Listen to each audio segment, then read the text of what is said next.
꼭 알아야 할 어제의 뉴스. 5시 30분쯤 검찰은 이명박 전 대통령에 대한 구속영장을 청구했습니다. 이명박 전 대통령 구속영장 청구하셨는데 국민들께 직접 한 말씀 부탁드리겠습니다. 법률가로서 법과 원칙에 따라 결정하였습니다. 검찰은 오늘 영장 청구 직전까지 윤석열 서울중앙지검장과 한동훈 3차장 검사 등이 직접 영장 청구서와 이 전 대통령의 범죄 사실을 검토하는 등 긴박한 모습을 보였습니다.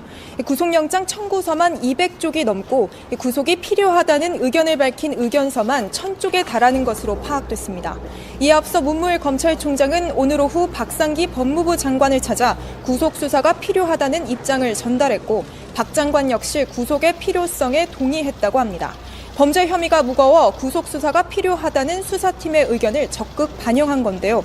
박 장관은 전직 대통령은 대외적 이미지 등 때문에 불구속 수사가 바람직하지만 증거인멸 가능성 등을 고려해 검찰에서 최종 판단하라는 의견을 전달했다고 합니다. 검찰은 이 전 대통령을 불구속 수사할 경우 이 사건 관련자들을 회유하거나 증거를 없앨 가능성이 크다고 판단했습니다. 이 전직 대통령이란 지위에서 오랜 기간 측근들의 지시자였기 때문에 계속 영향력을 행사할 수 있다고 본 겁니다. 특히 지난 14일 이뤄진 조사에서 이 전 대통령은 객관적 자료들과 핵심 측근들의 진술에 대해 이 자료가 조작됐다, 핵심 측근들이 거짓말을 하고 있다고 주장하는 등 혐의를 전면 부인했습니다. 이명박 전 대통령은 구속영장 청구 소식이 전해진 지 2시간여 만에 17대 대통령 비서실 명의로 비판적인 입장을 내놨습니다. 오늘 영장 청구는 문재인 정권 출범 이후 지난 10개월 동안 정치검찰을 비롯한 국가 권력이 총동원되어 진행된 이명박 죽이기라면서 이미 예상되었던 수순이다. 검찰이 더 쉬운 혐의를 인정할 수 없다.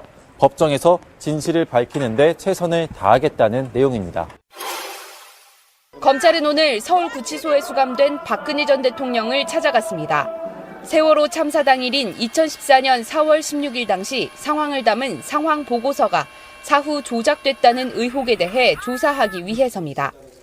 검찰에 따르면 박 전 대통령에게 원래 사고가 보고된 시간은 오전 9시 30분이지만 상황 보고서에서는 오전 10시에 보고가 된 것으로 바뀌어 있었습니다.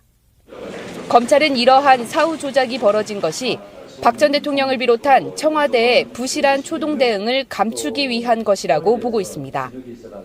앞서 검찰은 지난달 김장수 전 청와대 국가안보실장을 소환 조사했습니다. 김 전 실장이 상황 보고서를 사후 조작하는데 핵심적인 역할을 했다고 봤기 때문입니다.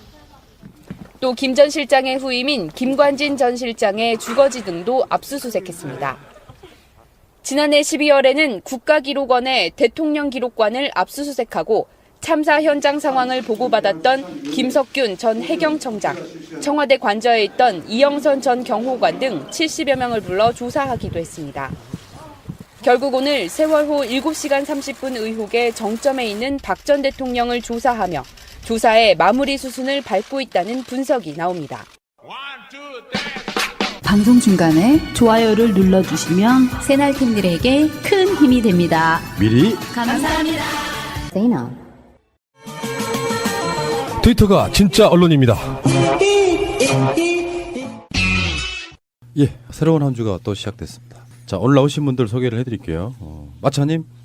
안녕하세요, 마차입니다. 맨 먼저 안 할 줄 알았죠. 네. 자, 야수님. 안녕하세요, 야수입니다. 어서 오시고요. 유명종님. 안녕하세요, 유명조입니다. 예, 어서 오십시오. 저는 푸른나무입니다. 이 네 사람이 또 새로운 한 주 시작하겠습니다. 제도로서의 민주주의가 흔들리고 구타는 일은 이제 없습니다. 민주주의가 밥이고 밥이 민주주의가 되어야 합니다. 이명박 씨가 구속영장이 청구됐군요. 청구됐습니다. 효과음 좀 넣어주세요. 빰빠밤빠밤. 효과음 넣는 거 귀찮아. 귀찮아. 마차님. 직접 효과음 주세요. 생략하겠습니다. 그럼.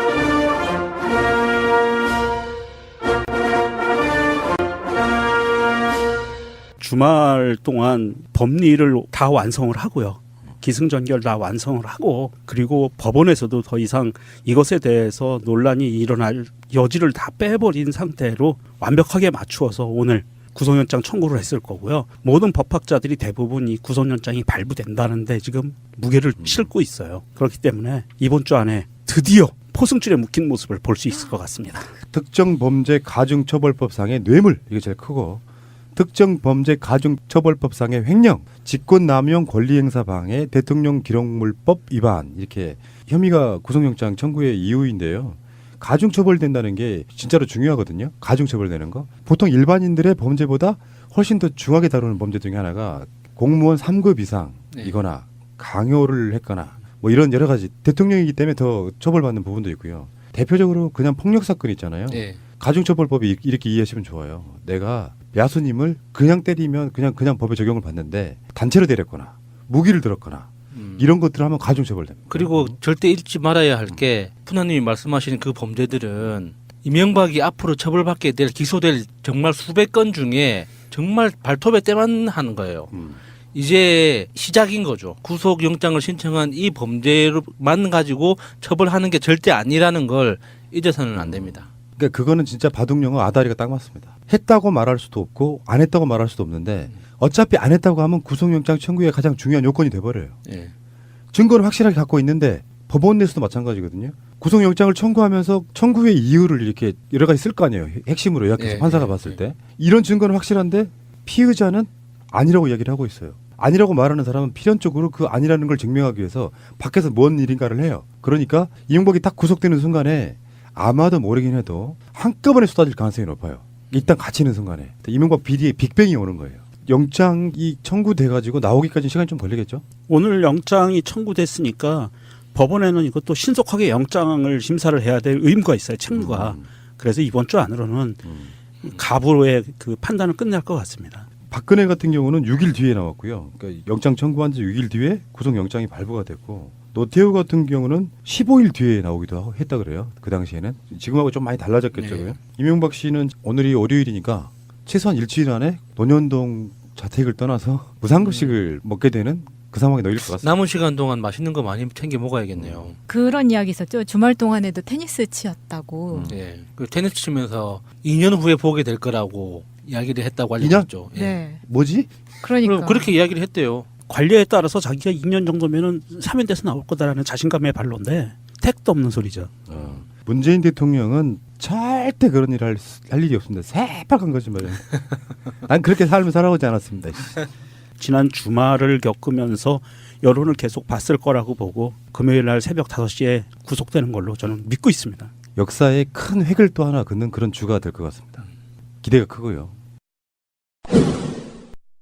검찰 출석하는 날도 엄청 떠는 게 눈에 보이더라고요. 떨고 있다는 게 보여요. 대통령을 지냈지만 현재 대통령이라는 권력도 아니고 일개 개인이란 말이에요.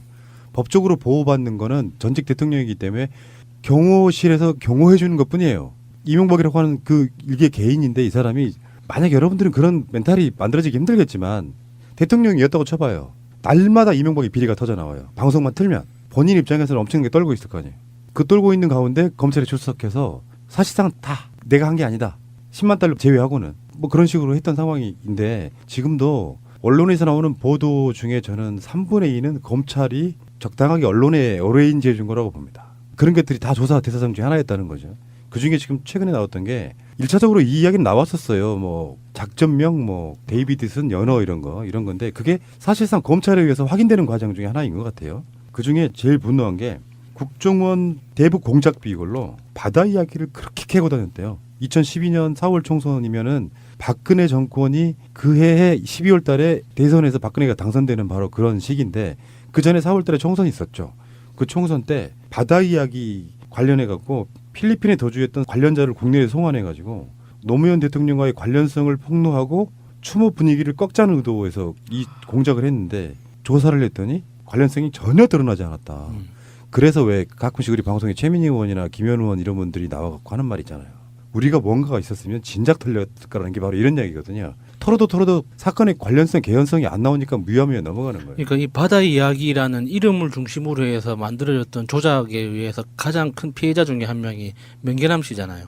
정말 아무런 관련도 없는데 명계남 씨가 그 중간 다리 역할을 했다라는 그 모함으로 정말 영화계에서도 거의 캐스팅이 어려워졌고 실제 여러 가지 사회생활에 지장을 많이 받았고 지금도 힘들게 지낸다고 하잖아요. 그 후폭풍으로. 바다 이야기는 제가 개인적으로 좀 인연이 있어요. 제가 20대 초반에 사업을 하면서 CCTV 관련 그 제품 납품을 일을 했었는데 그때 그 바다 이야기 이전에는 그 화상경마장이 유행을 했었거든요. 그래서 그 화상경마장 오락실 내부에 CCTV를 설치해주는 일을 하면서 인연이 돼가지고 그 오락실의 전체 시스템 서버를 관리하는 일까지 하다 보니까 전체 이제 화상경마장이나 바다 이야기가 어떻게 운영되는지 전반적인 시스템을 이제 한번 볼 기회가 있었어요. 그래서 이거 100% 사기구나. 이게 왜냐면은 사업에 관여하는 사람들이 대부분 조폭으로 보이는 사람들이 대부분이었어요. 그래서 실제로 내부를 들여다봐도 현금으로 운영하는 거기 때문에 일종의 점조직처럼 운영이 되는 거죠. 그러니까 그 검찰이나 국세청에서 바다 이야기에 대해서 어떤 그림을 그려놓고 기획 수사로 들어가면은 누구든 걸려 들어올 수밖에 없는 그런 형사였어요. 그런데 이게 그 당시에 스타크래프트 때문에 그 아케이드 오락실이 거의 다 이제 문을 닫고 있는 상황에서 맞아. 다 PC방으로 바뀌고 있었던. 마지막 사업 모델로 이제 쥐어짜서 나온 거였거든요. 바다 이야기가. 그러다 보니까 각 지역 지주들하고 이해관계가 엮여가지고 바다 이야기가 들어간 그 동네는 보통 1년 내에 자살하는 사람이 몇 명씩 나오는 그리고 돈 때문에 칼부림 나고 동네 일대는 슬럼화 된다고 하죠. 그러니까 환전 그 상품권 현금으로 바꿔주는 이게 불법 환전소가 우죽순 들어서고 지금의 저기 강원랜드 같은 분위기가 전국적으로 벌어진 거예요. 그래서 그게 이제 갈 때까지 가고 난 다음에 완전히 그러니까 지역사회가 파토가 난 다음에 이제 단속이 들어가기 시작했죠. 이명박 정권에서. 그러니까 완전히 그냥 사행성 도박이라는 게 절대 돈을 벌 수 없는 구조. 예. 그런 사기 진짜 이거는 운영 시스템을 보면 이거는 100% 사기다라는 걸 알 수밖에 없어요. 예. 우리 야수님이 영도 바닷가에서 놀던 이야기, 바다 이야기. 고래 잡는 이야기. 이게 그 도박이라는 게 그렇습니다. 도박이라는 거는 어차피 사행성이고요. 이게 뭐 국가에서 하건 개인이 하건을 따지지 않고 도박은 기본 사행성이라는 것이 바닥에 깔려 있어요. 그런데 이게 확률을 어떻게 조작하느냐, 뭐 덜 조작하느냐, 많이 조작하느냐의 차이지 확률이라는 것을 만들어 놓는 것 자체도 조작이거든요. 그렇죠. 예, 그래서 라스베가스나 뭐 마카오 이런 데서 하는 것들도 확률을 만들어 놔요. 기본 조작을 해놓는 거예요. 몇 % 확률로 당첨되게 만들어 놓는 거기 때문에 이건 기본은 조작이고요. 이 조작의 확률이 얼마나 되느냐, 이게 뭐 100분의 1이냐, 1억분의 1이냐 이 차이에 따라 다른 거지 큰 차이는 없고 문제는 이런 바다 이야기가 이명박 정권에서 자기들의 정치적인 입지를 다지기 위해서 이전 정권을 공격하기 위한 수단으로 삼아서 되지도 않는 증거도 없는 것을 탈탈 털어서 뭔가를 조작을 하려고 했는데도 불구하고 전 국가적인 차원에서 나서서 조사했는데도 불구하고 아무것도 안 나왔다. 그런데 아무것도 안 나왔는데 2017년 5월 장미대선이라고 하는 그 대선에서도 이 바다 이야기가 나왔어요. 홍준표 입에서. 이런 상황들을 봤을 때 이것은 끝난 게 아니고 앞으로도 지속적으로 자유한국당 부류, 바른당 이 부류 애들은 지속적으로 꺼낼 수밖에 없는 아젠다예요. 왜냐하면 조금이라도 험집 낼 수 있는 그 스크래치를 낼 수 있는 정말 작은 먼지 같은 존재들이라도 그거를 키워서 만들어내야 되기 때문에 얘네들은 계속 들고 나올 거고요. 이거는 이제 그 이 바다 이야기나 기타 등등 이런 걸로 들고 나오는 거에 대해서 우리가 그냥 대범하게 넘어갈 시기는 이제는 지났다고 봐요. 이거는 철저하게 앞으로 계속 이런 이야기가 나오면 법대로 처벌을 하고 이거는 그냥 넘어가서는 안 된다고 봅니다. 이제는. 관련이 없음이 드러났음에도 불구하고 한쪽에서는 그러니까 정식 뉴스로는 못 나가고 국정원 등이 가짜 뉴스를 만들어가지고 카톡 같은 데 뿌리는 방식으로 계속 스크래치를 내니까 노인들이 그러는 거예요. 이번에 수원에서 폭행당하신 분 혹시 기사 보셨습니까? 태극기 집회 중에 폭행당한. 그렇게 이제 결의에 찬 좀비들이 죽창 들고 돌아다니는 거예요. 그래서 마음에 안 들고 뭔가 좀 시비가 걸리면은 다구리 논다고 하죠. 어떤 식이었냐면은 그 깃발 들고 있는 그 막대 있잖아, 긴 거. 이걸로 차 안에 집어넣고 막 쑤셔버린 거예요. 그리고 나서 그 안에는 어린 아이들도 타고 있었고 부인도 타고 있었습니다. 그 밖에 나오니까 집단 폭행하고 경찰은 거기에서 피해자를 막는 방식이 아니고 모른 척하는 방식으로 당해버린 거예요. 이 사건이 지금 정식으로 고소가 된 모양이던데 그런 분들이 그렇게 해서 나오는 겁니다. 그러니까 잘못 뭔가가 입력되어 있는 좀비들이 나라의 발전을 지속적으로 지체하고 있는 그런 상황이라 이렇게 보시면 될 것 같고요. 다시 말씀드리지만 이쪽 분들의 어떤 이런 비리가 있었으면 진작에 나와서 다 털렸어요. 그러니까 지금 그럴듯하게 카톡이나 하다못해 우리 방송 댓글 같은 곳에도 그런 이야기들이 가끔씩 달리잖아요. 뭐 바다 이야기는 어쩌네 저쩌네 다 거짓말입니다, 여러분. 그렇게 해봐야 안 되는 건 안 되는 것이고 없는 건 없는 것이죠. 예. 자, 다음에 지광 스님이란 분 좀 이야기하는데 이명박 씨가 아주 덕실한 기독교 신자 아니겠습니까? 소망교회 유명하고요. 서울시도 봉헌하신 분. 그렇지. 예. 대통령 시절에도 무릎 꿇고 기도하는 그런 이명박이었는데 범종교적으로 이제 화합하실 분이시니까 돈에 관해서는 정말 어떤 일가를 이룬 철학자 같아요. 어떤 것도 그 구별하지 않고 돈만 갖다 준다면 모두 다 안아주는. 이분이 현재 국제신문이라는 곳에 회장을 맡고 있기도 하고요. 국제신문이라는 곳이 이제 부산에 있죠. 예, 유명한 신문이죠. 국제신문의 대주주가 지광 스님이 주지로 있는 능인선원이고 이분이 이명박에게 그러니까 이분이 원래 이제 유명하게 그랬대요. 그 서울대 나온 기자 출신 엘리트 스님. 알고 보니 서울대 나온 건 아니었죠. 그렇죠. 뭐 그 이런 거고. 근데 선원이 이제 우리가 낯선 용어긴 하지만 우리가 흔히 쉬운 말로 보면 아카데미라고 생각하시면 됩니다. 고깃집 아니야. 학원 뭐 이런 거. 예. 근데 이분이 그러고 나서 정말 나중에는 서울대에서 종교학 석박사를 땁니다. 헐도 출신 맞네. 마차님한테 내가 헤드폰 본배기 스위치 켜 있어 그랬더니 딱 그 순간에 키면서 켜져 있네요. 그래서 그거 아니야 지금. 거짓말을 할 줄 모르는. 지광 측에서 검찰에 출석해서 조사를 받았고요. 김백준을 통해서도 이제 지광이 돈을 김백준한테 줘서 김백준이 이명박한테 줬다 이런 고리거든요. 그런데 지광이 언론사 인터뷰에서 대변인을 통해서 이렇게 발표를 했습니다. 이명박이 직접 요구했기 때문에 줬다라고 발표를 했고요. 뭐라고 표현하냐면 민원 편의를 봐줄 테니 당선 축하금을 보내라라는 말이 제안이 이건 협박이거든요.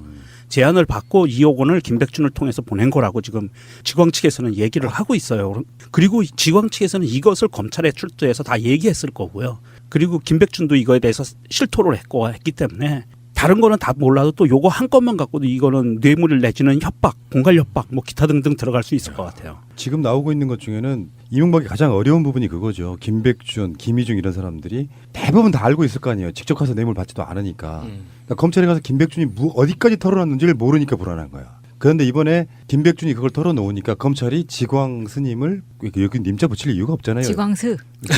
그냥 지광이라고 부르세요. 이름이니까. 유머가 생각이 나서. 지광스. 아, 나는 이 사람한테 님자 붙이고 싶지가 않은데도 님을 붙이잖아요. 스님들은 그냥 지광. 중지광. 지광스. 맞네. 자, 이분을 불러서 직접 물었는데 맞다라고 시인했단 말이에요. 안 할 수가 있나. 대신에 이쪽 입장에서는 어차피 이명박 측에서 요구를 했건 안 했건 간에 뭔가 편의를 봐달라고 하는 거니까 불교대학 설립의 편의를 제공 밖으로 드러난 명분일 거예요. 그게 어떻게든지 그걸 우리가 해결해 줄게 먼저 돈을 줘 이걸 수도 있겠지만 한편으로는 양쪽의 이득이 맞아 떨어지니까 뒀을 거라고 보는데 이명박은 조사해서 받은 적 없다. 난 전혀 모른다 이렇게 이야기를 했다라고 해요. 이게 어떤 좀 카테고리화가 되어 있는 것 같아요. 중소기업이나 종교계, 사학 쪽은 2억. 지난번에 ABC 뉴욕제가도 2억인 걸 봐서는 뭔가 가격표가 있는 게 아닌가. 교육 콘텐츠를 중심으로 이렇게 규모가 있는 재단법인이 정식 학교법인 허가를 받기 위해서 로비를 꾸준히 하지 않습니까? 그런데 이 능인선원이라는 이 불교 관련 재단법인이 2억을 내놓을 정도면 그 강남이나 서울권에 그 연예인을 키우기 위해서 이렇게 운영하는 학교라는 이름을 가진 학원들 굉장히 많잖아요. 기획사요? 예, 아니요. 그러니까 기획사가 투자해서 만든 학원들. 예, 학원들이 굉장히 많거든요. 그런 학원들이 이제 2년제 대학 허가를 받기 위해서 로비를 많이 해가지고 국회 내에서 문제가 된 경우들이 있었거든요. 능인선원이라는 이런 불교 교육 단체도 이 정도 2억이라는 돈을 내놓고 대학 설립을 위해서 로비를 했는데 얼마나 많을까 싶은 거죠. 그렇죠. 그렇게 하려고 하는 학교가 얼마나 많은데. 불교뿐만 아니라 장로님을 모시고 있는 교회들이 거기는 DC 해주겠죠. 장로 DC 얼마나 많이 또 바쳤겠어요. 이게 당선 축하금이라는 이 명목으로 이게 퉁쳐질 만한 사항은 아닌데 그냥 우리가 뭉뚱그려서 당선 축하금이라고 봤을 때 능인선원 지방에 있는 국제신문사 이런 데서 2억이라고 봤을 때는 그 당시에 당선 축하금이라는 규모를 봤을 때 이건 어마어마한 금액이 오고 갔을 거라고 봐요. 이건 뭐 1, 200억 수준이 아닌 것 같아요, 느낌이. 전국적으로 모든 정치 그룹, 그렇지. 경제 그룹, 문화 모든 그룹들에서 당선 축하금이라고 갖다 바쳤을 거란 말입니다. 다 현금으로 다 줬다잖아요, 또. 그러니까 이 규모가 어마어마했을 거라고 보고요. 이 규모들이 하나하나 밝혀져야 됩니다. 그래서 이게 미투 운동처럼 유튜 너도 냈지 이렇게 다 지목하는 밝혀야 유튜로. 됩니다. 그래서 이재용도 밝히고 다 밝혀서 대한민국이라는 사회가 다시는 이렇게 어떤 대통령이라는 한 사람의 권력자를 위해서 모든 것을 갖다 바치고 이득을 이권을 얻어내는 이런 시스템은 이제는 끝내야 돼요. 그러니까 지광수님 이제 한 사람 지목해 주세요. 이제 지목 당했으니까 뭐 릴레이 하는 거야? 예. 유튜브 해가지고 김백준이나 김희중 정도는 어떤 구조 속에 놓여 있냐 이걸 한번 봐야 돼. 이명박 자체가 직접 가서 받을 수 없는 여러 가지 것들이 있잖아요. 그 받는 자가 꼼꼼하면 밑에서 일을 해주는 사람 입장에서는 이명박한테 핀잔이나 뭐 이런 걸 듣지 않기 위해서라도 기록이 꼼꼼해져요. 구조가 그렇다고. 몇 월 며칠 날 몇 시에 누구누구를 만나서 디테일한 부분까지 다 기록돼 있는 게 있는 거예요. 본인한테는. 그러니까 내가 중간에 그 땡겨묻지 않았다는 걸 증명하기 쇼킹하지 위해서. 않았다는 걸 증명하기 위해서라도 기록이 필요하죠. 그러니까 아랫사람들을 잘 끌어가는 리더는 그런 부분이 있다고 하죠. 중간에 배달 사고가 조금 나는 건 눈 감아 준다는 거야. 니들도 먹을 몫이 있으니까라고. 이제 김백준 자체는 이명박의 집사로서 검찰에 들어갈 때 이미 그런 자료를 준비했고 갔다는 거지. 내가 심부름했다는 이야기는 다 거기에 지금 검찰에 대부분 다 이야기한 거잖아요. 예. 일종의 이거는 김백준 입장에서는 본인이 조사에 협조함으로써 형량을 적게 받겠다는 그런 차원의 전략이기도 해요. 검찰에서는 이걸 웬걸 득템 왜냐하면 계좌로 남아있지 않는 상황이라서 검찰이 광범위하게 이 사건을 파는 건 불가능해요. 김백준이나 김희중 통해 그들의 장부 속에 들어있는 걸로 이 사건 자체.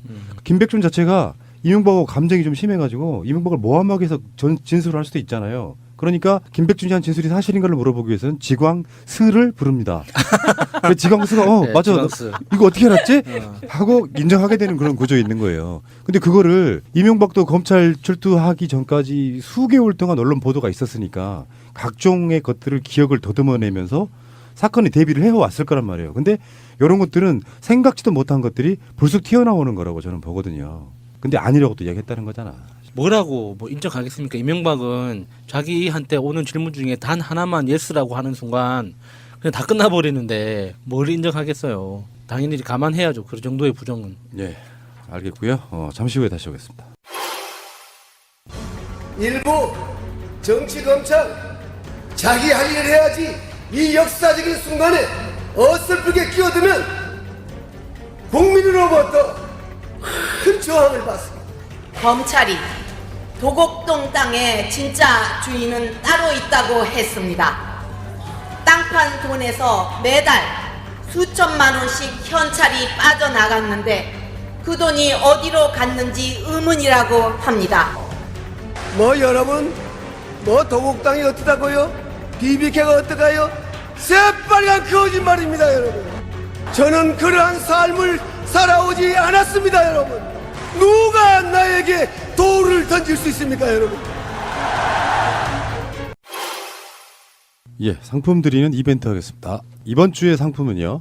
타히보차.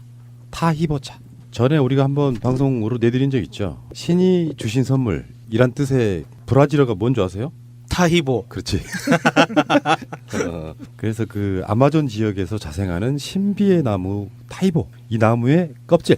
이것을 고온 추출해서 고농축으로 타히보라는 차를 만듭니다. TAHEEBO 타히보인데요. 근데 이게 생긴 걸 보면 정말 신기하게 생겼어요. 나무 속살이 새빨개요. 진짜 빨갱이 나무예요. 실제로 그 이 고농축으로 된 그 차를 먹어보면 색깔이 뭐 빨간색까지는 아니고요. 색이 나는 게 바로 그런 이유 때문인데 그럼 이게 뭐에 좋느냐? 약품은 아니기 때문에 성분, 성능, 뭐 효능 이런 거를 말하기 좀 그렇습니다만 인간에게 있어서 모든 병의 원인은 사실은 큰 맥락에서 보면 몸이 산화되는 거예요. 근데 그거를 이제 항 앞에다가 항자가 붙으면 그것을 늦춰준다는 의미, 거기에 대항한다는 의미거든요. 항산화제 그러면 우리가 대표적인 게 비타민 C 같은 거예요. 암에 걸리신 분들한테 고용량 비타민 C를 항암 치료하시는 분들한테 처방하는 이유 중에 하나가 바로 항산화 작용 이런 것 때문에 그렇거든요. 예. 그러니까 이런 타이보차나 뭐 우리가 알고 있는 것 중에 녹차 이런 종류들이 이제 인간들이 그 먹어 보니까 그러저러한 효능이 있더라. 단 이거를 한 번 먹고 좋아지는 건 아니고요. 일상생활에 습관이 된다 그럴까? 그렇게 되면 사람들 몸이 훨씬 더 좋아지더라 이런 의미를 갖고 있기 때문에 뭐 한 번 먹어봤더니 뭘 개뿔 뭐가 효과가 없어 이렇게 치면 안 되고요. 이거는 그냥 차의 음료인데. 그러니까 한 번 먹어서 몸에 바로 효능이 있는 건 독약밖에 없습니다. 실제로 그래요. 독약 말고는 한 번에 약효가 있는 그런 약이라는 건 없어요. 자, 지금 야수님 주리를 틀면서 입에다가 사약 한 사발을 그 사약 종류 중에 제가 명백히 알고 있는 성분 하나 있어요. 옛날에 조선시대 때 그 장희빈이 들이키던 바로 그 원샷 하던 바로 그 콜라 아니에요 그거? 김 빠진 콜라. 김 빠진 콜라 종류겠지.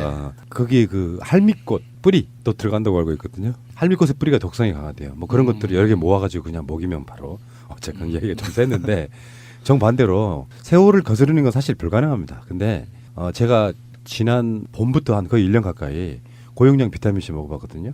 보통 우리가 방송할 때 겨울 되면 제가 많이 아프거나 그런 스타일은 아닌데 잘게 감기 걸리잖아요. 목소리가 변한 상태로 나가는 경우가 꽤 있었어요. 지난 방송할 때 몇 년간. 근데 올겨울에는 목감기 한 번도 안 걸렸어요. 담배를 그렇게 피는데도. 이것도 마찬가지로 그 항산화 작용 같은 거. 이를테면 이제 굳이 말하자면 항암, 항염, 항바이러스, 아토피, 류마티스, 우울증 뭐 등등의 효과가 있다. 이런 것만 연구하시는 분들이 이제 전 세계에 뭐 무슨 부족에는 무슨 뭐를 먹어서 뭐가 좋다더라 뭐 이렇게 그게 소리를 듣고 브라질에 가서 이제 브라질 쪽에서는 이미 굉장히 유명한 차로 알려져 있거든요. 타이보 차를 여러분들께 5분 물론 이제 이 다음 에피 어디쯤인가는 또 퀴즈가 나가는데 5분께 한 박스씩 해서 그러면 한 박스에 20병 정도 들어가니까요. 네. 그러면은 소비자 가격으로는 6만 원 정도 합니다. 이걸 5분께 드리도록 하겠습니다. 제가 한참 면역력 떨어져서 막 고생하고 긁고 막 이렇게 다닐 때 이 타이보차 구해가지고 마신 적이 있었거든요. 목넘김도 좋고 건강에 대해서 걱정하시는 분은 물 대신 드시면 정말 좋을 것 같아요. 타이보차에 관련해서는 세계의 여러 나라들에서 의학 논문이 발표되는 그런 정도로 유명한 식품이에요. 그래서 미국이라든지 일본 같은 선진국가에서는 아실 만한 분들은 약 30여 년 전부터 타이보차가 굉장히 유명하다고 합니다. 한국에는 아직 본격적으로 대중화돼 있지 않죠. 타이보차의 원료가 되는 타이보나무 껍질은 이게 속껍질이거든요. 제가 그 원재료를 봤는데 보통 겉껍질은 두꺼운데 속껍질은 이게 아주 종이장처럼 얇아요. 그리고 갈색이 나는데 요것을 우려내는 거거든요. 근데 맛은 약간 쌉싸름하면서도 이게 단맛은 그렇게 나지 않고 먹으면 뭔가 느낌이 녹차보다 좀 더 좀 좋은 느낌이 들어요. 먹으면. 느낌적인 느낌. 예. 저는 이게 기대가 되는 게 보통 다이어트 하시는 분들이 보이차 먹으면은 지방 분해된다고 정말 과하게 드시잖아요. 그게 정말 근거 없는 이야기거든요. 이게 차라리 이렇게 여러 가지 작용 효능 같은 걸 보면 타이보가 훨씬 더 나아 보이기도 합니다. 세계적으로 인기다 보니까 원가가 높아지고 나무는 줄어들고 그런 면에서 그 시장 가격이 좀 높게 형성되는 측면이 있고요. 브라질에서는 이게 브라질 정부가 허가를 하고 제약회사에서 생산을 한대요. 이 타이보 자체를. 그 원료를 가져와서 한국에서 특수공법으로 고온 축출하는 뭐 어떤 방식이 있나 봐요. 그걸로 달이는 거죠. 한마디로 말하면. 그걸 이제 차로 만들어서 내는 건데 종류가 여러 가지가 있긴 해요. 홈페이지 들어가 보시면. 홈페이지 주소는요. nktahibo.com인데요. 검색창에서 nktahibo라고 치시면 되시거나 아니면은 nktaheebo.com으로 들어가시면 됩니다. 그런 이야기 저는 드리고 싶어요. 가끔씩은 나를 위해서 나에게 투자하시라. 좋은 차 마시다 보면 몸이 더 건강해지는 느낌을 받으실 수 있을 것 같고요. 평소에 좋은 거 마시면 나중에 병원비로 이 돈 쓸 필요가 없죠. 그렇죠. 맞습니다. 예. 우리가 또 이 정도 먹어줘야 또 적폐와 싸우죠. 새가 날아든다 게시판에 이메일 주소만 써주세요. 방송 안 들으신 분들이 있어 내가 보기에. 방송 안 듣고 답을 단다거나 이러신 분들이 있어요. 그러시지 마시고 방송을 듣고 이메일 주소만 써주시면 우리 담당자가 취합해서 여러분들께 이메일을 드려요. 문제와 함께. 어디에 무슨 문제와 정답이 있다고 알려드립니다. 그럼 그 부분만 듣고 여러분들이 답을 보내주시면 선착순 정답자 5분께 타이보 차 한 박스씩을 드리겠습니다. 타이보 기억하십시오. 하나밖에 없는 소중한 나를 위해 오늘부터 투자하십시오. 이 광고 정말 아이고 간지러워라. 가수 조용필, 이선희 씨가 다음 달 평양에서 열리는 남측예술단 방북 공연에 참여하는 것으로 확인됐습니다. 이선희 씨는 2003년 SBS 통일음악회로, 조용필 씨는 2005년 단독 콘서트로 평양 무대에 선 적이 있어서 공연이 성사되면 두 사람의 평양 공연은 두 번째가 됩니다. 정부는 내일 오전 판문점 통일각에서 남북예술단 실무 접촉을 갖고 관련 내용을 논의합니다. 빅뉴스가 하나 나온 거죠. 4월 초에 평양에서 남쪽 예술단의 공연이 열린다. 작곡가 겸 가수 윤상 씨가 그 단장을 맡았다. 요거거든요. 그러니까 지금 현송월 단장의 예술단이 내려와서 공연을 하고 가고 나서 일종의 이제 답방? 그 차원에서 지금 공연이 열리는 건데, 일단은 지금 오늘 나온 보도까지를 보면 또 보도가 연속해서 나올 겁니다. 우리 방송 이후에 나올 수도 있어요. 그러니까 실제로 북한에 가는 공연하시는 분들, 가수나 이런 분들이 누구인지는 아직 확정되지 않았어요. 근데 어떤 기획사 같은데 전화를 할 거 아니에요. 네. 뭐 가수 누구씨 하실 수 있습니까? 이렇게 보도 나온 사람들 중에는 가수 조용필 씨, 다음에 이선희 씨, 당연히 해야죠. 예, 뭐 그리고 뭐 백지영 씨도 있다고 하고요. 윤도현 씨도 좀 들리고. 조용필, 이선희, 윤도현은 이미 북한에서 공연을 해본 적이 있는 사람들이죠. 네. 대부분 다 참여정부 때인데 참여정부 때는 그런 식의 교류가 많았어요. 이번에는 이제 윤상 이쪽에 감독을 맡는 거죠. 가수 네. 윤상이. 네. 평양에서 이렇게 공연을 하기로 하면 이게 이제 실질적으로 민간 교류의 또 다른 한 축이 되는 것 같고요. 조용필 씨는요, 올해가 데뷔 50주년이에요. 그러니까 조용필 씨 데뷔가 우리나라 나이로 18세이기 때문에. 데뷔 50년, 와. 데뷔를 18세에 했어요. 예, 18세. 예. 고등학교 졸업하기도 전에. 더군다나 조용필 씨가 보통의 아이돌 같으면 20대 초반에 데뷔 많이 하는데 뜨기 시작한 게 30대 초반이에요. 그러니까 우리가 생각하는 것보다 나이가 많은 거예요. 보통 가수들은 20대 초반에 뜬다고요. 데뷔하고도 10년이 훨씬 있다가 제대로 떴기 때문에 10년 정도 있다 떴기 때문에 우리가 알고 있는 조용필 전성시대는 30대였던 거거든요. 보통의 가수들은 20대 전성기를 겪는 건 맞죠. 그러니까 어쨌건 올해 조용필 씨가 데뷔 50주년에서 잠실 주경기장에서 또 공연을 하신다고 그러는데 그 사이에 다음 달 초 얼마 남지 않았습니다. 4월 초니까 우리나라 가수들 중에 정말 그 베테랑급인 분들 이유가 있습니다. 한류스타라고 말하는 아이돌이 들어가기는 좀 북한은 그렇게까지 분위기는 안 만들어진 거예요. 그쪽 사람들이 알고 있는 가수들 위주로 구성한다는 게 원칙인 모양이더라고요. 그러니까 평양 공연의 총 감독으로 윤상 씨를 이렇게 선택한 게 제가 정부 선택을 너무 무비판적으로 받아들이는 건지는 모르겠지만 보는 순간 정말 참으로 적절하다는 생각을 했거든요. 자, 이유는요?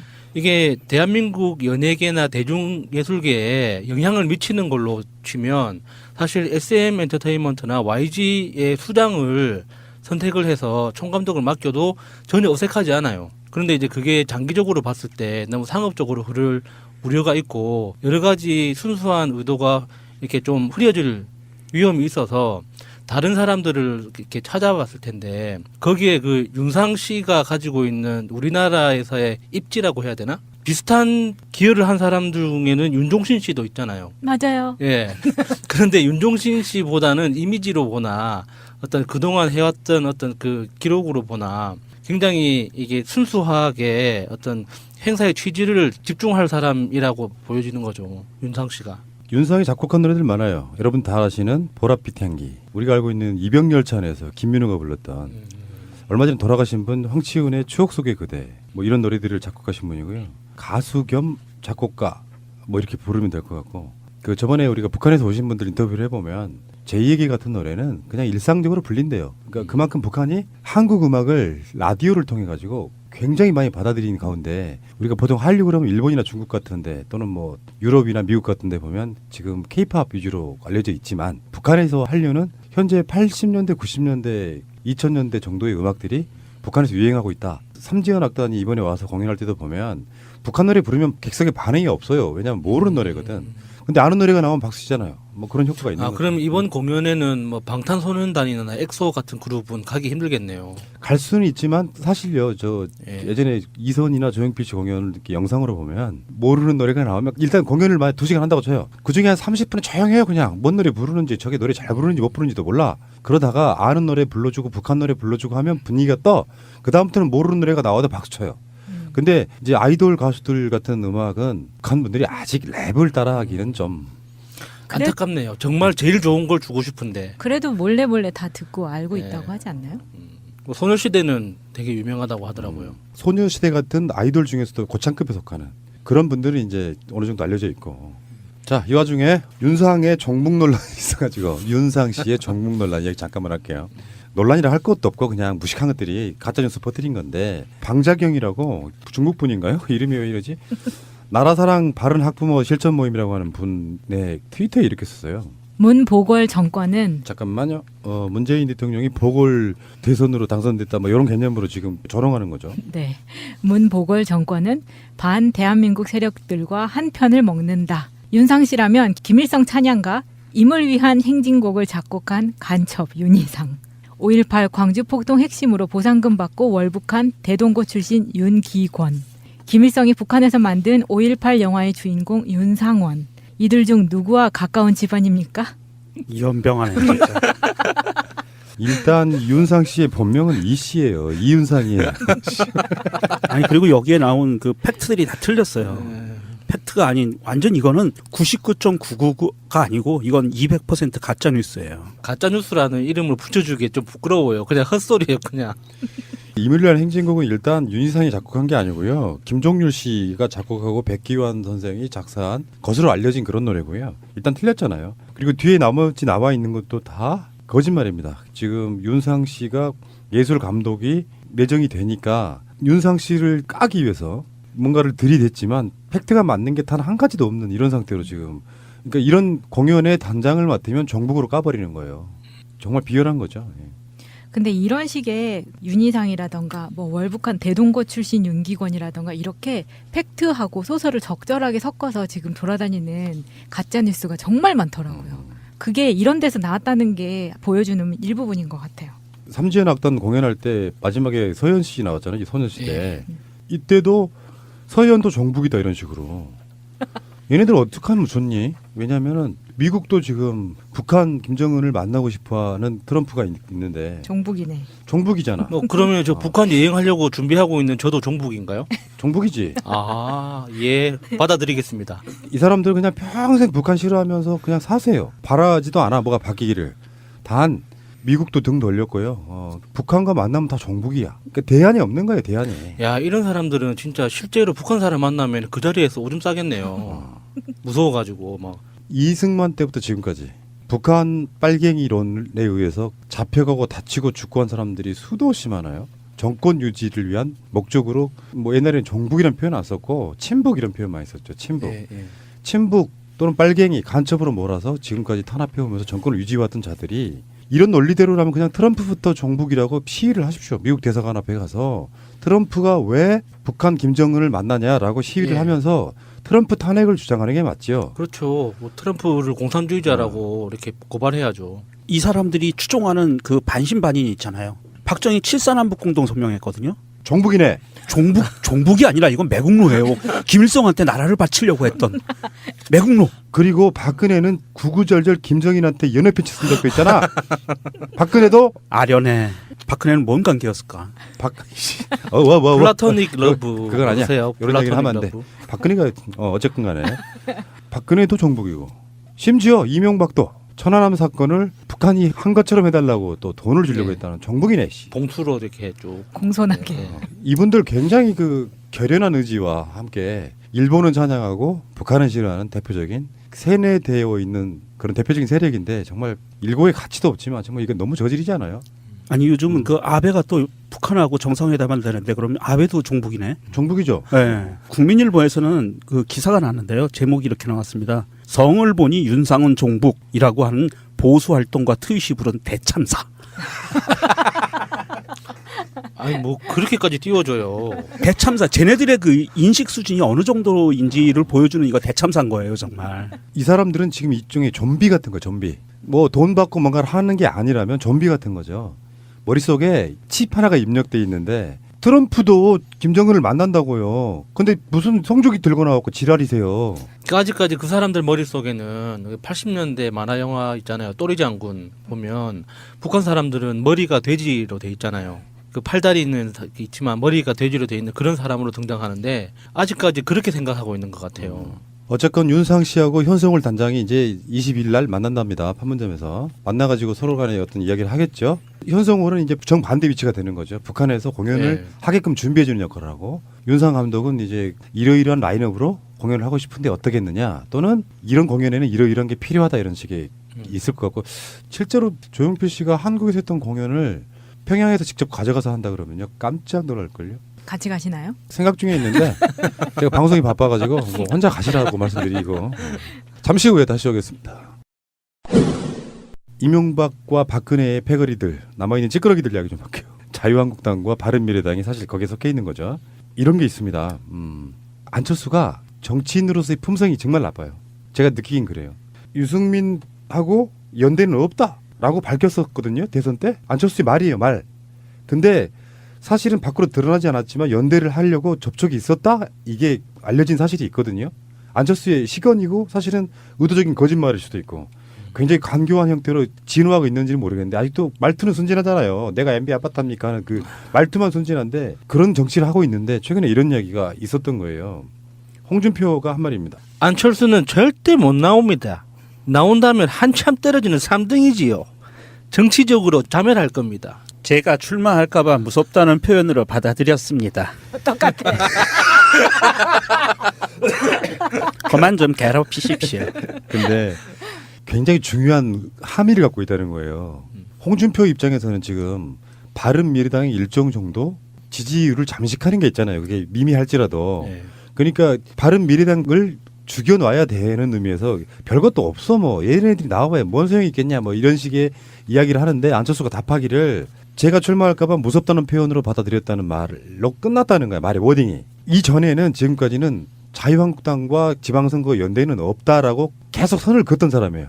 근데 지금 안철수가 그런 말 표현 없이 내가 출마할까봐 무섭다는 표현으로 받아들였다면서 홍준표의 굉장히 조롱적인 공격을 극하게 반응하는 게 아니라 받아들이는 쪽으로 사실은 이렇게 토닥토닥 해주고 있는 그런 느낌이어서, 아까 말한 바른정당과의 대선 때 연대 없다고 했지만 물밑에서 연대를 시도했었다는 것이 나오는 것처럼, 실제로 안철수는 서울시장 후보로 나가면서 이석연도 우리가 방송 나가는 그날 출마 안 한다고 이야기를 해버렸더만요. 예. 방송이 굉장히 무한하게 만들어지는 거. 방송 들었나요?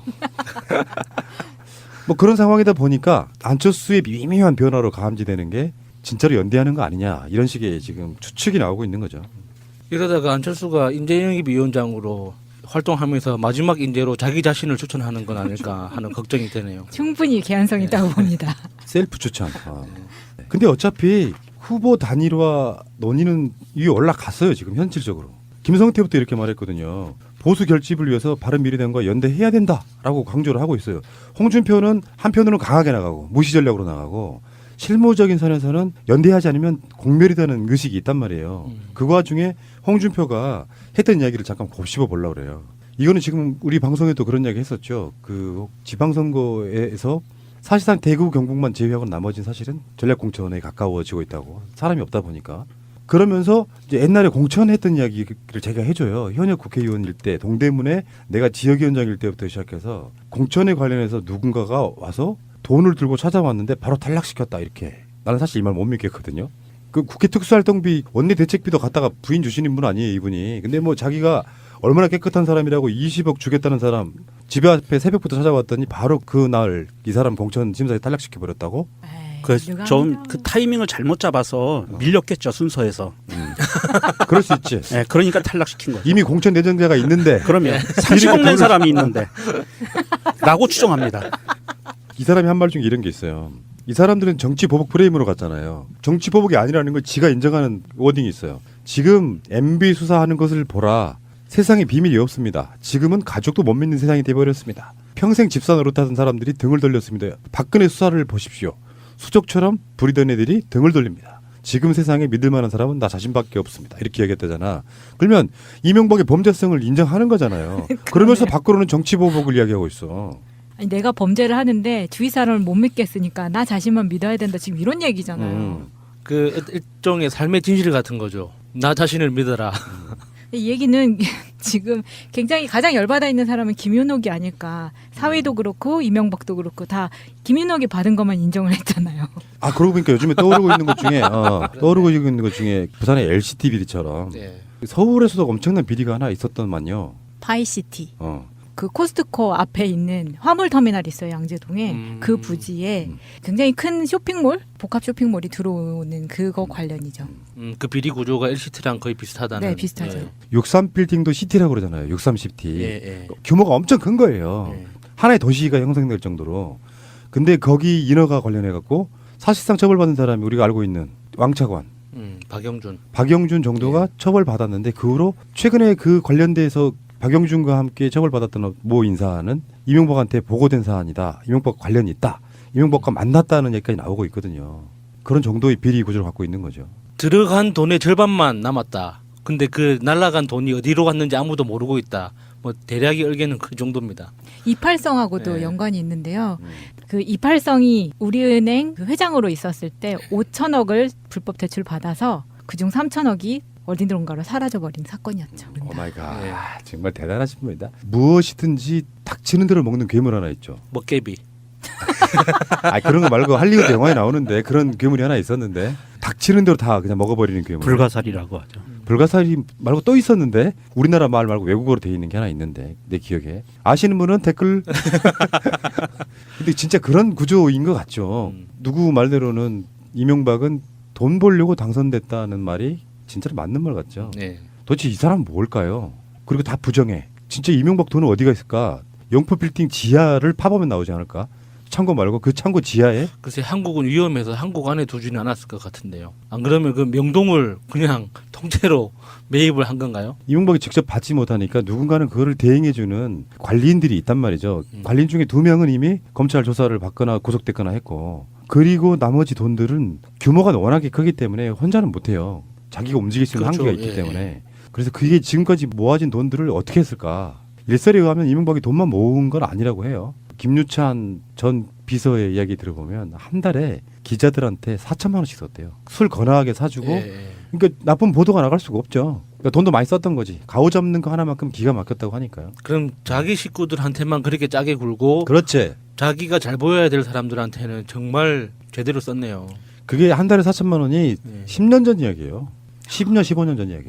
그러면 이명박 측한테 그렇게 술을 얻어 쳐드신 기레기 분들 미투하세요. 당신들 그 언론계에 있을 자격 없어. 기자니까 미투보다는 유투가 훨씬 낫겠네요. 누구를 지목해서 같이 먹었던 그 자리에 동석했던 다른 기자 하나씩. 모든 언론사에 다 들어가 있을 겁니다. 지금쯤이면 아마 거의 고위급이죠.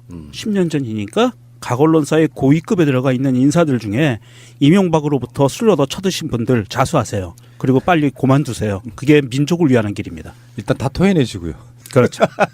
자, 다시 그 자유한국당과 바른 미래당으로 돌아와 보면 그렇다 보니 사실은 이 사람들은 우리가 이렇게 역사적인 걸 보면 연대를 안 할 수가 없어요. 그게 정치야. 네. 그러니까 일단 구조는 이렇게 될 거라고 봐요. 공천을 안 할 수는 없으니까 지분 때문이라도 또는 서울시장 같은 경기도지사 같은 광역 시스템 속에서라도 공천을 안 할 수가 없는데 막판에 가서 연대하는 시도는 계속 있을 겁니다. 근데 받아주는 상황이 안철수처럼 처음에는 딱 잡아떼다가 말하는 워딩이 조금씩 바뀌면서 결국에는 지금까지 해왔던 말을 일거에 뒤집으면서 또 다른 명분으로 우리는 그래서 연대한다. 그래서 문재인 정부가 뭔가 좀 큰 실수를 하게 되면 그걸 명분으로 삼는 거예요. 뭐 예를 들면 지금 최근에 이제 개헌 이야기 같은 거를 밀어붙이는 느낌이 좀 나면 그 독재를 막기 위해서 우리가 연대한다 이런 관점으로 선거를 임할 거라는 거죠. 대단한 프레임이죠. 언제까지 이 사람들이 지금 만 1년이 지났어요. 박근혜 파면된 지가. 언제까지 이 사람들이 피해자 프레임으로 국민들을 속일 거예요. 본인들은 가해자였거든요. 가해자고 지금도 가해자예요. 국민들을 가해한 사람들이에요. 이게 이미 헌법재판소에서 드러난 사항이에요. 본인들이 가해자라는 걸 헌법재판소가 인정한 겁니다. 박근혜 파면으로. 그랬기 때문에 본인들이 자중하고 정말 쥐죽은 듯이 지내야 돼요. 그래야 인간인 거예요. 그런데 그럼에도 불구하고 지금 자기들이 오히려 피해자라고 나와가지고 방방 뜨는 것을 보면 기본 인간이 아니다. 얘네들은 정말 쥐새끼의 쥐꼬리 정도밖에 안 되는 거고 인간이라고 쳐줄 수가 없어요. 홍준표 이하, 유승민도 그렇고 마찬가지고 인간 이하의 수준들입니다. 정말. 아니 제가 예언 하나 할게요. 저의 예언은 그냥 대충 받으시면 안 돼요. 큰일 납니다. 제가 예언했던 것 중에 박근혜라고 하는 사람은 제가 수년 전에 했던 이야기예요. 대통령 선거 출마하면 안 되는 이유를 설명하면서 자기 아버지의 업보가 있기 때문에 아버지의 피해자들에게 사죄하면서 전국을 돌아다니면서 절에서 불공이나 드리시는 것이 아버지를 위해서 좋을 거다. 이렇게 이야기를 한 적이 있어요. 그래서 그렇게 안 되면 아버지와 박근혜의 부녀 평행이론으로 똑같은 방식으로 망할 거다라고까지 예언한 적이 있습니다. 그걸 제가 백제의 서동요처럼 트윗 같은 데서 계속 말을 해가지고 결국 그게 현실화됐죠. 516이라는 숫자로 당선된 자 정보기관 때문에 망한다. 뭐 이런 개념으로 돌렸었는데 사실화됐잖아요. 마찬가지죠. 이 사람들이 박근혜가 파면됐을 때 저는 자유한국당 이름 바꾸려고 할 때 한 말이 있어요. 정말로 정치적으로 살아남고 싶거든 당을 해체하고 아예 해체한 상태에서 그 무소속들이 떠돌아다니면서 뭔가 새로운 형태의 결사체를 만드는 방식으로 갔어야 정치가 정화되거든요. 근데 바른당으로 뛰쳐나갔던 자들이 대세를 따라서 다시 큰 당으로 복당하는 과정이 생기면서 정치가 이렇게 오염됐거든요. 이렇게 다시 정치권이 예전으로 돌아가려고 하는 관성으로 계속 정치를 하다 보면 언젠가는 정말 크게 맞아요. 근데 할 수 있는 거라고는 그놈인 것들이 훨씬 나쁜 놈하고 진짜 나쁜 놈하고 둘이 단일화 같은 걸 매개로 해가지고 또 살아나보려고는 발버둥을 치는 건데 정말 힘들게 보이는 게 어느 정도 지지율이 어느 정도 이렇게 대적할 만큼 나와줘야 되는데 일단 문재인 보유국인 분들 있잖아요. 민주당. 문재인 보유당인 민주당 입장에서는 문재인 대통령 지지율이 7, 80%가 아직도 나오잖아요. 그리고 정당 지지율이 50%가 넘잖아요. 이 상황에서 누구를 밖으로 내놔봐야 여론조사하면 한 자릿수도 안 나와. 안철수 입장도 그렇고 그러니까 이 사람들이 그랬잖아. 집권 초기에도 말쯤 가면 지지율 떨어질 거야. 그때까지 뭐 컨벤션 할 거야 이렇게 얘기했잖아요. 벌써 3월 달인데 문재인 대통령 지지율이 75%가량 나옵니다. 민주당 지지율이 안 떨어지고 그대로 50%예요. 안희정 사태가 났어도 안 떨어져요. 그렇지만 선거에 막상 가보면 뚜껑을 열면 다를 거야. 이런 식으로 계속 정신승리하고 있는 거예요. 뭔가 시도를 해보긴 하는데 이상하게 지지율은 그대로 있는 상태가 되거든요. 그 마인드가 2년 후에 있는 총선까지 갈 거라는 거야. 그러니까 이번 6.13 선거 결과가 모든 걸 말해줄 거라고 봅니다. 자유한국당이 언제까지 정신승리할지 모르겠어요. 보면 4월에 남북 정상회담, 5월에 북미 정상회담, 6, 7월에 북한이 그때부터는 또 북중 정상회담, 북일 정상회담이 있거든요. 그리고 계속 올해 1년은 6개 나라가 계속 돌아가면서 정상회담을 할 거예요. 거의 한 달에 한 번씩. 언제까지 정신승리할 수 있을까요? 그러니까 시진핑도 종북되고 푸틴도 종북되고 네. 아베도 종북되고 김정은도 종북되고 전 지구의 종북화 뭐 이런 건가요? 얘들 뭐지? 뭐라고 해야 되지 지금? 정치권이라는 게 이런 상황으로 이렇게 쭉 가다 보면 결국에는 시간이 지나고 나서 맞아 이건 대통령이 취임한 지 1년밖에 안 됐기 때문에 지는 선거야라고 또 정신승리하고 또 계속 가는 건데 빨리 생각 좀 바꿔주실 필요가 있다고 생각이 들고요. 불쌍해서 그래 내가 진짜 짠해서 그래. 세비 그렇게 비싸게 받아 쳐드시면서도 하는 일이라고는 딱 이따위 식인 거고요. 아직까지 이 사람들은 지금 답을 못 찾고 있다는 부분 100%겠네요. 느낌적 느낌은 안철수 스타일로 보면 결국에는 서울시장하고 경기도지사를 나눠 먹는 과정에서 또 연대할 수밖에 없고 그렇게 연대 한번 하면 우리가 이러니 합치자 이렇게 되면서 결국에는 안철수 씨는 최근에 그랬잖아요. 우리는 자유한국당과 연대하는 일이 없다 그랬다고. 근데 지금 말이 바뀌고 있잖아요. 서로 자극하지 않겠다는 느낌이 아니 들어요. 마지막 희망이에요. 안철수는 보수의 마지막 희망이기 때문에 6.13 이후에 또 재미있는 그림이 있을 거라고 봅니다. 안철수 컨셉으로는 그 홍준표가 봤듯이 그냥 애외. 그러니까 안철수가 거기 대장하는 일은 저는 없다고 봐요.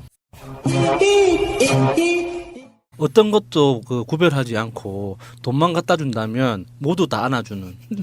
이분이 현재 국제신문이라는 곳에 회장을 맡고 있기도 하고요. 국제신문이라는 곳이 이제 부산에 있죠. 네, 유명한 신문이죠. 국제신문의 대주주가 지광스님이 주지로 있는 능인선원이고 이분이 이명박에게 그러니까 이분이 원래 이제 유명하게 그랬대요. 그 서울대 나온 기자 출신 엘리트 스님. 알고 보니 서울대 나온 건 아니었죠. 그렇죠. 그냥 뭐 그 이런 거고. 근데 선원이 이제 우리가 낯선 용어긴 하지만 우리가 흔히 쉬운 말로 보면 아카데미라고 생각하시면 됩니다. 고깃집 아니었네요. 학원 뭐 이런 거. 예. 근데 이분이 그러고 나서 정말 나중에는 서울대에서 종교학 석박사를 땁니다.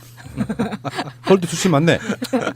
마차님한테 내가 헤드폰 본백이 스위치 켜 있어 그랬더니 딱 그 순간에 키면서 켜져 있네요. 그래서 그거 아니야 지금. 거짓말을 할 줄 모르는. 지광 측에서 검찰에 출석해서 조사를 받았고요. 김백준을 통해서도 이제 지광이 돈을 김백준한테 줘서 김백준이 이명박한테 줬다 이런 고리거든요. 그런데 지광이 언론사 인터뷰에서 대변인을 통해서 이렇게 발표를 했습니다. 이명박이 직접 요구했기 때문에 줬다라고 발표를 했고요. 뭐라고 표현하냐면 민원 편의를 봐줄 테니 당선 축하금을 보내라라는 말이 제안이 이건 협박이거든요. 제안을 받고 2억 원을 김백준을 통해서 보낸 거라고 지금 지광 측에서는 얘기를 하고 있어요. 그리고 지광 측에서는 이것을 검찰에 출두해서 다 얘기했을 거고요. 그리고 김백준도 이거에 대해서 실토를 했기 때문에 다른 거는 다 몰라도 또 요거 한 건만 갖고도 이거는 뇌물 내지는 협박, 공갈 협박 뭐 기타 등등 들어갈 수 있을 것 같아요. 지금 나오고 있는 것 중에는 이명박이 가장 어려운 부분이 그거죠. 김백준, 김희중 이런 사람들이 대부분 다 알고 있을 거 아니에요. 직접 가서 뇌물 받지도 않으니까. 그러니까 검찰에 가서 김백준이 어디까지 털어놨는지를 모르니까 불안한 거야. 그런데 이번에 김백준이 그걸 털어놓으니까 검찰이 지광 스님을 여기 님자 붙일 이유가 없잖아요. 지광스. 그냥 지광이라고 부르세요. 이름이니까. 유머가 생각이 나서. 지광스. 아, 나는 이 사람한테 님자 붙이고 싶지가 않은데도 님을 붙이잖아요. 스님들은. 그냥 지광. 중지광. 지광스. 맞네. 자, 이분을 불러서 직접 물었는데 맞다라고 시인했단 말이에요. 안 할 수가 있나. 대신에 이쪽 입장에서는 어차피 이명박 측에서 요구를 했건 안 했건 간에 뭔가 편의를 봐달라고 하는 거니까 불교 대학 설립의 편의를 제공 밖으로 들어간 명분일 거예요. 그게 어떻게든지 그걸 우리가 해결해 줄게 먼저 돈을 줘 이걸 수도 있겠지만 한편으로는 양쪽의 이득이 맞아 떨어지니까 줬을 거라고 보는데 이명박은 조사해서 받은 적 없다. 난 전혀 모른다 이렇게 이야기를 했다라고요. 이게 어떤 좀 카테고리화가 되어 있는 것 같아요. 중소기업이나 종교계, 사학 쪽은 2억. 지난번에 ABC 뉴욕 제과도 2억인 걸 봐서는 뭔가 가격표가 있는 게 아닌가. 교육 콘텐츠를 중심으로 이렇게 규모가 있는 재단법인이 정식 학교법인 허가를 받기 위해서 로비를 꾸준히 하지 않습니까? 그런데 이 능인선원이라는 이 불교 관련 재단법인이 2억을 내놓을 정도면 그 강남이나 서울권에 그 연예인을 키우기 위해서 이렇게 운영하는 학교라는 이름을 가진 학원들 굉장히 많잖아요. 기획사요? 예, 아니요. 그러니까 기획사가 투자해서 만든 학원들. 예, 학원들이 굉장히 많거든요. 그런 학원들이 이제 2년제 대학 허가를 받기 위해서 로비를 많이 해가지고 국회 내에서 문제가 된 경우들이 있었거든요. 능인선원이라는 이런 불교 교육 단체도 이 정도 2억이라는 돈을 내놓고 대학 설립을 위해서 로비를 했는데 얼마나 많을까 싶은 거죠. 그렇죠. 그렇게 하려고 하는 학교가 얼마나 많은데. 불교뿐만 아니라 장로님을 모시고 있는 교회들이 거기는 DC 해주겠죠. 장로 DC. 예. 얼마나 획을 또 하나 긋는 그런 주가 될 것 같습니다. 기대가 크고요. 검찰 출석하는 날도 엄청 떠는 게 눈에 보이더라고요. 떨고 있다는 게 보여요. 대통령을 지냈지만 현재 대통령이라는 권력도 아니고 일개 개인이란 말이에요. 법적으로 보호받는 거는 전직 대통령이기 때문에 경호실에서 경호해 주는 것뿐이에요. 이명박이라고 하는 그 일개 개인인데 이 사람이 만약 여러분들은 그런 멘탈이 만들어지기 힘들겠지만 대통령이었다고 쳐봐요. 날마다 이명박의 비리가 터져 나와요. 방송만 틀면 본인 입장에서는 엄청나게 떨고 있을 거 아니에요. 그 떨고 있는 가운데 검찰에 출석해서 사실상 다 내가 한 게 아니다. 10만 달러 제외하고는 뭐 그런 식으로 했던 상황인데 지금도 언론에서 나오는 보도 중에 저는 3분의 2는 검찰이 적당하게 언론에 어레인지해 준 거라고 봅니다. 그런 것들이 다 조사 대상중 중에 하나였다는 거죠. 그중에 지금 최근에 나왔던 게 1차적으로 이 이야기는 나왔었어요. 뭐 작전명, 뭐 데이비드슨 연어 이런 건데 그게 사실상 검찰에 의해서 확인되는 과정 중에 하나인 것 같아요. 그중에 제일 분노한 게 국정원 대북 공작비 이걸로 바다 이야기를 그렇게 캐고 다녔대요. 2012년 4월 총선이면은 박근혜 정권이 그 해에 12월 달에 대선에서 박근혜가 당선되는 바로 그런 시기인데 그 전에 4월 달에 총선이 있었죠. 그 총선 때 바다 이야기 관련해 갖고 필리핀에 거주했던 관련자를 국내에 송환해 가지고 노무현 대통령과의 관련성을 폭로하고 추모 분위기를 꺾자는 의도에서 이 공작을 했는데 조사를 했더니 관련성이 전혀 드러나지 않았다. 그래서 왜 가끔씩 우리 방송에 최민희 의원이나 김현 의원 이런 분들이 나와갖고 하는 말 있잖아요. 우리가 뭔가가 있었으면 진작 털렸을 거라는 게 바로 이런 이야기거든요. 털어도 사건의 관련성, 개연성이 안 나오니까 무혐의에 넘어가는 거예요. 그러니까 이 바다 이야기라는 이름을 중심으로 해서 만들어졌던 조작에 의해서 가장 큰 피해자 중에 한 명이 명계남 씨잖아요. 정말 아무런 관련도 없는데 명계남 씨가 그 중간 다리 역할을 했다라는 그 모함으로 정말 영화계에서도 거의 캐스팅이 어려워졌고 실제 여러 가지 사회생활에 지장을 많이 받았고 지금도 힘들게 지낸다고 하잖아요. 그 후폭풍으로. 바다 이야기는 제가 개인적으로 좀 인연이 있어요. 제가 20대 초반에 사업을 하면서 CCTV 관련 그 제품 납품을 일을 했었는데 그때 그 바다 이야기 이전에는 그 화산경마장이 유행을 했었거든요. 그래서 그 화산경마장 오락실 내부에 CCTV를 설치해주는 일을 하면서 인연이 돼가지고 그 오락실의 전체 시스템 서버를 관리하는 일까지 하다 보니까 전체 이제 화산경마장이나 바다 이야기가 어떻게 운영되는지 전반적인 시스템을 이제 한번 볼 기회가 있었어요. 그래서 이거 100% 사기구나. 이게 왜냐면은 사업에 관여하는 사람들이 대부분 조폭으로 보이는 사람들이 대부분이었어요. 그래서 실제로 내부를 들여다봐도 다 현금으로 운영하는 거기 때문에 일종의 점조직처럼 운영이 되는 거죠. 그러니까 그 검찰이나 국세청에서 바다 이야기에 대해서 어떤 그림을 그려놓고 기획 수사로 들어가면은 누구든 걸려 들어올 수밖에 없는 그런 형사였어요. 그런데 이게 그 당시에 스타크래프트 때문에 그 아케이드 오락실이 거의 다 이제 문을 닫고 있는 상황에서 맞아. 다 PC방으로 바뀌고 있었던. 마지막 사업 모델로 이제 쥐어짜서 나온 거였거든요. 바다 이야기가. 그러다 보니까 각 지역 지주들하고 이해관계가 엮여가지고 바다 이야기가 들어간 그 동네는 보통 1년 내에 자살하는 사람이 몇 명씩 나오는, 그리고 돈 때문에 칼부림 나고 동네 일대는 슬럼화 된다고 하죠. 그러니까 환전 그 상품권 현금으로 바꿔주는 이게 불법 환전소가 우후죽순 들어서고 지금의 저기 강원랜드 같은 분위기가 전국적으로 벌어진 거예요.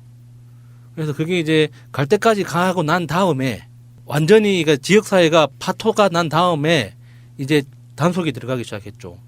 이명박 정권에서. 그러니까 완전히 그냥 사행성 도박이라는 게 절대 돈을 벌 수 없는 구조. 예.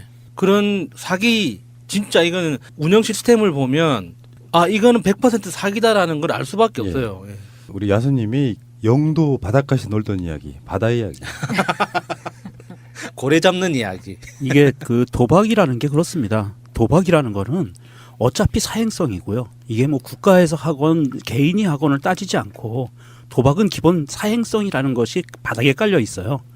그런데 이게 확률을 어떻게 조작하느냐, 뭐 덜 조작하느냐, 많이 조작하느냐의 차이지 확률이라는 것을 만들어 놓는 것 자체도 조작이거든요. 그렇죠. 예, 그래서 라스베가스나 뭐 마카오 이런 데서 하는 것들도 확률을 만들어 놔요. 기본 조작을 해놓는 거예요. 몇 % 확률로 당첨되게 만들어 놓는 거기 때문에 이건 기본은 조작이고요.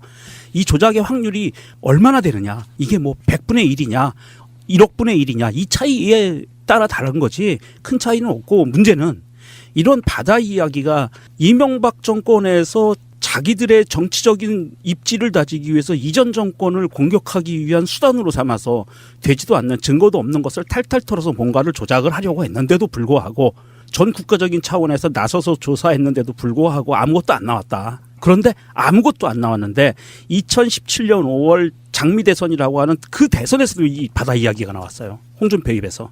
이런 상황들을 봤을 때 이것은 끝난 게 아니고 앞으로도 지속적으로 자유한국당 부류, 바른당 이 부류 애들은 지속적으로 꺼낼 수밖에 없는 아젠다예요. 왜냐하면 조금이라도 험집 낼 수 있는, 그 스크래치를 낼 수 있는 정말 작은 먼지 같은 존재들이라도 그거를 키워서 만들어내야 되기 때문에 얘네들은 계속 들고 나올 거고요. 이거는 이제 그 이 바다 이야기나 기타 등등 이런 걸로 들고 나오는 거에 대해서 우리가 그냥 대범하게 넘어갈 시기는 이제는 지났다고 봐요. 이거는 철저하게 앞으로 계속 이런 이야기가 나오면 법대로 처벌하고 이거는 그냥 넘어가서는 안 된다고 봅니다, 이제는. 관련이 없음이 드러났음에도 불구하고 한쪽에서는 그러니까 정식 뉴스로는 못 나가고 국정원 등이 가짜 뉴스를 만들어가지고 카톡 같은 데 뿌리는 방식으로 계속 스크래치를 내니까 노인들이 그러는 거예요. 이번에 수원에서 폭행당하신 분 혹시 기사 보셨습니까? 태극기 집회 중에 폭행당한. 그렇게 이제 결의에 찬 좀비들이 죽창 들고 돌아다니는 거예요. 그래서 마음에 안 들고 뭔가 좀 시비가 걸리면은 다구리 논다고 하죠. 어떤 식이었냐면은 그 깃발 들고 있는 그 막대 있잖아, 긴 거. 이걸로 차 안에 집어넣고 막 쑤셔버린 거예요. 그리고 나서 그 안에는 어린 아이들도 타고 있었고 부인도 타고 있었습니다. 그리고 밖에 나오니까 집단 폭행하고 경찰은 거기에서 피해자를 막는 방식이 아니고 모른 척하는 방식으로 당해버린 거예요. 이 사건이 지금 정식으로 고소가 된 모양이던데 그런 분들이 그렇게 해서 나오는 겁니다. 그러니까 잘못 뭔가가 입력되어 있는 좀비들이 나라의 발전을 지속적으로 지체하고 있는 그런 상황이라 이렇게 보시면 될 것 같고요. 다시 말씀드리지만 이쪽 분들의 어떤 이런 비리가 있었으면 진작에 나와서 다 털렸어요.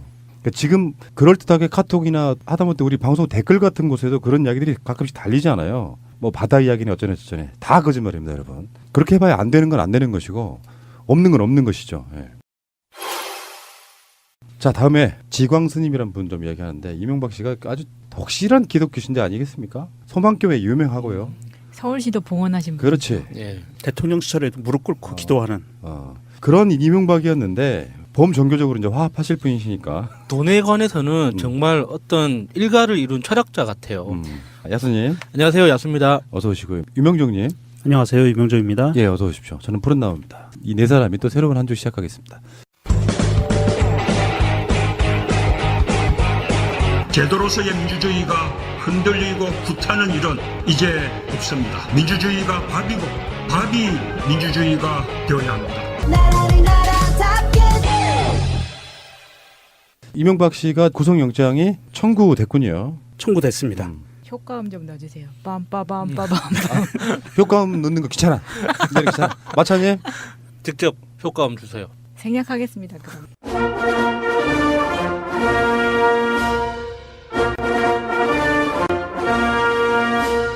주말 동안 법리를 다 완성을 하고요. 기승전결 다 완성을 하고 그리고 법원에서도 더 이상 이것에 대해서 논란이 일어날 여지를 다 빼버린 상태로 완벽하게 맞추어서 오늘 구속영장 청구를 했을 거고요. 모든 법학자들이 대부분 이 구속영장이 발부된다는데 지금 무게를 싣고 있어요. 그렇기 때문에 이번 주 안에 드디어 포승줄에 묶인 모습을 볼 수 있을 것 같습니다. 특정범죄 가중처벌법상의 뇌물, 이게 제일 크고 특정범죄 가중처벌법상의 횡령, 직권남용 권리행사 방해, 대통령 기록물법 위반, 이렇게 혐의가 구속영장 청구의 이유인데요. 가중처벌된다는 게 진짜로 중요하거든요. 가중처벌되는 거. 보통 일반인들의 범죄보다 훨씬 더 중하게 다루는 범죄 중에 하나가 공무원 3급 이상이거나 강요를 했거나 뭐 이런 여러 가지, 대통령이기 때문에 더 처벌받는 부분도 있고요. 대표적으로 그냥 폭력사건 있잖아요. 네. 가중처벌법이 이렇게 이해하시면 좋아요. 내가 야수님을 그냥 때리면 그냥 법의 적용을 받는데 단체로 때렸거나 무기를 들었거나 이런 것들을 하면 가중처벌됩니다. 그리고 절대 잊지 말아야 할 게 푸나님이 말씀하시는 그 범죄들은 이명박이 앞으로 처벌받게 될 기소될 정말 수백 건 중에 정말 발톱에 때만 하는 거예요. 이제 시작인 거죠. 구속영장을 신청한 이 범죄만 가지고 처벌하는 게 절대 아니라는 걸 잊어서는 안 됩니다. 그러니까 그거는 진짜 바둑용어 아다리가 딱 맞습니다. 했다고 말할 수도 없고 안 했다고 말할 수도 없는데 어차피 안 했다고 하면 구속영장 청구의 가장 중요한 요건이 돼버려요. 예. 증거를 확실하게 갖고 있는데 법원 내에서도 마찬가지거든요. 구속영장을 청구하면서 청구의 이유를 이렇게 여러 가지 쓸 거 아니에요. 핵심으로 요약해서 판사가 봤을 때. 이런 증거는 확실한데 피의자는 아니라고 이야기를 하고 있어요. 아니라고 말하는 사람은 필연적으로 그 아니라는 걸 증명하기 위해서 밖에서 뭔 일인가를 해요. 그러니까 이명박이 딱 구속되는 순간에 아마도 모르긴 해도 한꺼번에 쏟아질 가능성이 높아요. 일단 갇히는 순간에. 이명박 비리의 빅뱅이 오는 거예요. 영장이 청구돼가지고 나오기까지 시간이 좀 걸리겠죠? 오늘 영장이 청구됐으니까 법원에는 이것도 신속하게 영장을 심사를 해야 될 의무가 있어요. 책무가.